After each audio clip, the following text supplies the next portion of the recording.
क्या आप जानते हैं कि विस्पर, स्टे फ्री, सोफी आज मार्केट में मिलने वाले सभी सैनिटरी पैड्स महिलाओं के लिए खतरा बन चुके हैं। नवंबर 2022 में एक दिल्ली बेस्ड एनजीओ ने इंडिया के इन पॉपुलर सैनिटरी पैड्स को स्टडी किया था, जिसके नतीजे हैरान करने वाले थे, क्योंकि इन सभी पैड्स में वोलेटाइल ऑर्गेनिक कंपाउंड यानी कि VOCs और थैलेट्स जैसे जानलेवा केमिकल्स पाए गए थे। ये केमिकल किस प्रकार जानलेवा हैं, चलिए जानते हैं।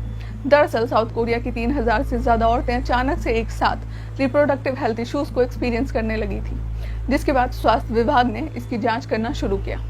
मालूम पड़ा कि सारी औरतें तो एक ही कंपनी का पैड यूज करती थी। अब मामले की जांच और संगीनता से होने लगी।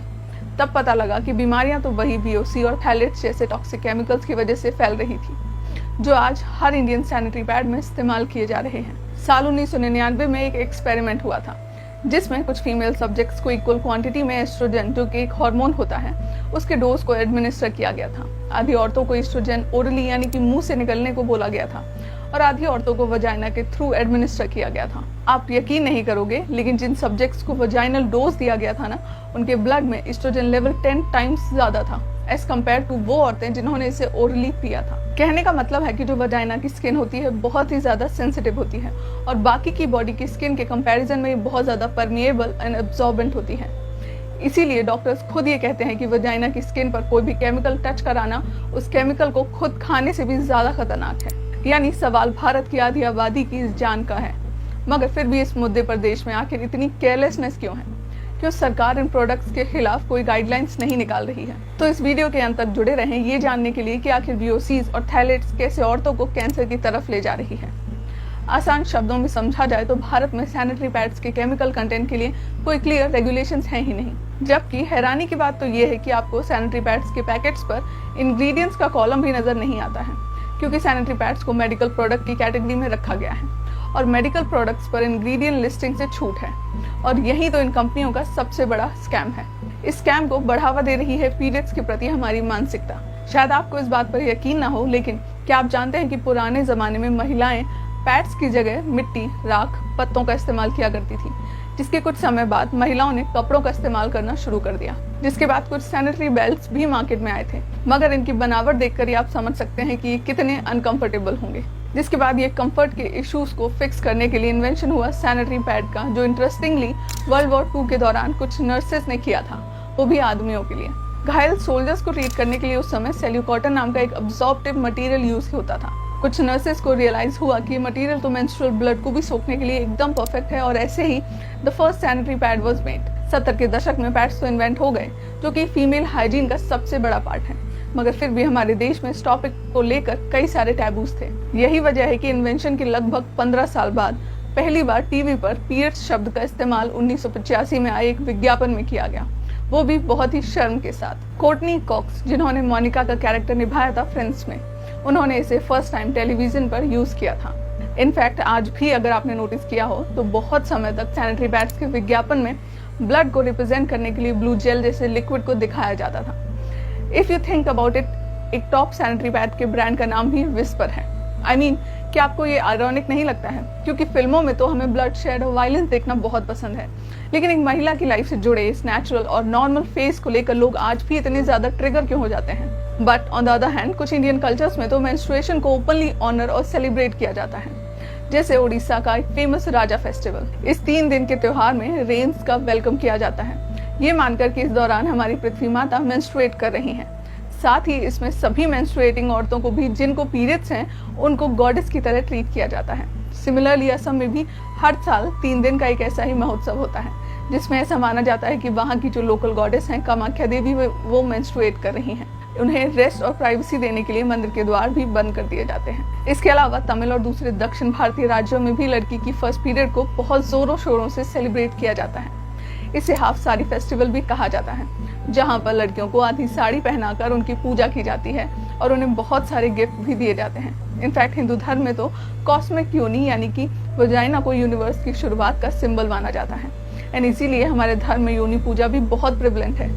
बेसिक पॉइंट्स कि हमारी कोई भी वेदास, कोई भी हिंदू स्क्रिप्चर्स में ऐसा कहीं भी एक्सप्लिसिटली नहीं कहा गया है कि जो मेंस्ट्रुएशन होता है वो बहुत ही बुरी या फिर बहुत ही इम्प्योर चीज है। बट इन सब के बावजूद भी आज हम सबको पता है कि हमारे कल्चर में मेंस्ट्रुएशन को लेकर टैबू है ही।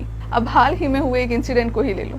इसमें बिहार के एक स्टूडेंट ने एक IAS ऑफिसर से बस एक सिंपल सा सवाल पूछा था। उसका कहना था कि सब कुछ तो सरकार देती है, जैसे कि पोशाक, छात्रवृत्ति, तो क्या 20 रुपए का विस्पर नहीं दे सकती है। अब इस सवाल पर उस IAS ऑफिसर ने ये जवाब दिया कि 20 और 30 रुपए का विस्पर भी दे सकते हैं, कल को जीन पैंट भी दे सकते हैं, परसों कोई सुंदर सुंदर जूते भी क्यों नहीं दे सकते हैं। और अंत में जब परिवार नियोजन की बात आएगी तो निरोध भी मुफ्त में ही देना पड़ेगा ना। सैनिटरी पैड जैसी बेसिक नेसेसिटी को लेकर हमारे देश के एजुकेटेड इंडिविजुअल्स का ये ओपिनियन है, उसे सीधा जीन से कंपेयर किया जा रहा है। एंड माइंड यू, इसके रिगार्डिंग स्टैट्स बहुत कंसर्निंग है। इंडिया में 70% गर्ल्स अपने फर्स्ट पीरियड आने पर मेंस्ट्रुएशन क्या होता है उसके बारे में जानती तक नहीं है। 8% इंडियन वुमेन ने पीरियड के दौरान आइसोलेशन फेस किया है एंड 3.3 करोड़ इंडियन गर्ल्स ने तो अपना फर्स्ट पीरियड आने पर स्कूल जाना ही छोड़ दिया है। इनफैक्ट बहुत कम लोग जानते होंगे कि इंडिया के कई रूरल रीजन्स में तो औरतों को पीरियड्स आने पर घर से बाहर एक अलग पीरियड हट में भेजा जाता है रहने के लिए। ये हट दूर जंगलों में होता है जिसमें कोई भी फैसिलिटीज नहीं होती हैं। बेसिकली बहुत ही ज्यादा अनसेफ और अनहाइजीनिक होता है। अब यही प्रथा नेपाल में भी प्रेवलेंट है और आए दिन इसकी वजह से कई सारी औरतों की डेथ भी हो जाती है। इनफैक्ट पाकिस्तान में तो आज वहाँ चल रहे इकोनॉमिक क्राइसिस की वजह से वहाँ की सरकार ने पैसे बचाने के लिए सैनिटरी पैड्स के मटेरियल को ही इंपोर्ट करना बंद कर दिया है। अब ये मत समझना कि ये स्टिग्मा सिर्फ एशियन कंट्रीज में ही है। वेस्ट कंट्रीज जैसे कि USA, UK में भी ये स्टिग्मा प्रेवलेंट है। फॉर द लॉन्गेस्ट टाइम यहाँ पर भी टेम्पॉन्स और दूसरे फीमेल हाइजीन प्रोडक्ट्स को लग्जरी आइटम माना जाता था और उस पर एडिशनल टैक्सेस भी लगाए जाते थे। इनफैक्ट पीरियड्स को लेकर टैबू इतना ज्यादा है कि आज की तारीख में पीरियड्स के लिए अलग अलग लैंग्वेजेस में कुछ 5000 यूफेमिज्म्स हैं, यानी कि कोड वर्ड्स। जैसे इंग्लिश में इसे कोड वर्ड दिया जाता है शार्क वीक, क्योंकि pain is as bad as shark bite. India के कई सारी रीजनल भाषाओं में भी पीरियड्स के लिए कुछ कोड वर्ड एग्जिस्ट करते हैं, जैसे कि हिंदी में कभी कभार इसे कहते हैं महीना चढ़ जाना, मराठी में इसे कावल्या शिवदयाला कहते हैं, यानी कि कौवा छूकर चला गया। क्यों सुनकर हंसी आई क्या? अब आप खुद ही सोचिए, इन बायोलॉजिकल प्रोसेस को इतना ज्यादा स्टिग्मा, इतना टैबू, इतना शेम अटैच्ड होगा तो क्या सही में आपको लगता है कि कोई इस मुद्दे पर बात भी करना चाहेगा? भले ही इस इशू पर कितनी भी प्रॉब्लम्स क्यों ना हो, लोग शर्म के मारे कुछ बोलना ही नहीं चाहेंगे, चीजें सामने आएंगी ही नहीं। जिस थैलेट्स का जिक्र हमने शुरू में किया था उसका इस्तेमाल इसे सफेद और साफ दिखाने के लिए किया जाता है, just like bleach. Phthalates pads की सॉफ्टनेस और फ्लेक्सिबिलिटी को भी बढ़ा देता है, लेकिन थैलेट्स मॉलिक्यूल की प्रॉब्लम ये होती है कि वो प्रोडक्ट से बाउंड नहीं रहते, जल्दी से डिटैच हो जाते हैं, इसीलिए वो बॉडी में भी जल्दी से एब्जॉर्ब हो जाते हैं। अब लंबे समय तक इसका एक्सपोजर होने पर ये रिप्रोडक्टिव, न्यूरोलॉजिकल और इवन कार्डियोवास्कुलर प्रॉब्लम्स कॉज कर सकती हैं एंड इनफैक्ट ये ब्रेस्ट कैंसर जैसे डिसीजेस से भी लिंक्ड होते हैं। नेक्स्ट है VOCs, यानी कि वॉलेटाइल ऑर्गेनिक कंपाउंड्स, जो कि पैड्स को बेसिकली एक अच्छी फ्रेग्रेंस देते हैं, इसीलिए इवेपोरेट होकर वजाइनल स्किन में बहुत अच्छे से एब्जॉर्ब हो जाते हैं। लेकिन इसके लॉन्ग टाइम एक्सपोजर से पैरालिसिस और मेमोरी लॉस जैसे न्यूरोलॉजिकल इफेक्ट तक हो सकते हैं एंड वर्स्ट केस सिनेरियो तो अगेन वही है, कैंसर दे सकते हैं। अब ये सब के अलावा पैड्स में पेस्टिसाइड्स और प्लास्टिक्स भी पाए जाते हैं। ऐसा कहते हैं कि सैनिटरी बैग को लीक प्रूफ बनाने के लिए इनमें 4 प्लास्टिक बैग्स के बराबर की प्लास्टिक यूज किया जाता है एंड इन प्लास्टिक बैग्स को डिकम्पोज होने में 500 से 600 साल लग सकते हैं। मतलब कि आपके हेल्थ के साथ साथ ये एनवायरनमेंट के लिए भी बहुत बड़ा बर्डन है। But here's the big question, sanitary pads नहीं तो और क्या? मार्केट में tampons, menstrual cups, menstrual disc जैसे बहुत सारे ऑल्टरनेटिव्स अवेलेबल हैं, लेकिन ये इतने भी रेडिली अवेलेबल नहीं होते हैं। बट फिर भी इंडिया में आज बहुत सारे locally made eco friendly pads available हैं, जैसे कि ये बनाना लीफ फाइबर पैड्स, ये बायोडिग्रेडेबल हैं, रियूजेबल हैं, कॉस्ट इफेक्टिव हैं एंड 100% सेफ भी हैं। एंड अगर कॉस्ट की बात करें तो इसका एक पैड जो कि मिनिमम 1 साल तक तो चल ही जाएगा, उसका प्राइस है 370 रुपीज। एंड लड़कियां तो जानती ही होंगी कि वो साल में पैड्स पर कितना खर्च कर लेती हैं, आराम से मिनिमम 2 to 3,000। एंड इसके अलावा भी इंडिया में कई सारे स्मॉल बिजनेसेस हैं, जैसे कि आनंदी पैड्स, माई पैड्स, आज़ादी पैड्स एक्सेट्रा एक्सेट्रा, जो कि ऐसे ही बैम्बू, वाटर हाइसिंथ एंड कपड़े वगैरह के बने होते हैं। अब ये सारे पैड्स भी रेगुलर पैड्स के कंपैरिजन में बहुत ज़्यादा सेफ और चीप भी होते हैं। बट आई अंडरस्टैंड कि ये ऑप्शंस उतने ज़्यादा लीक प्रूफ या फिर कन्वीनियंट नहीं होंगे जैसे ये रेगुलर पैड्स होते हैं।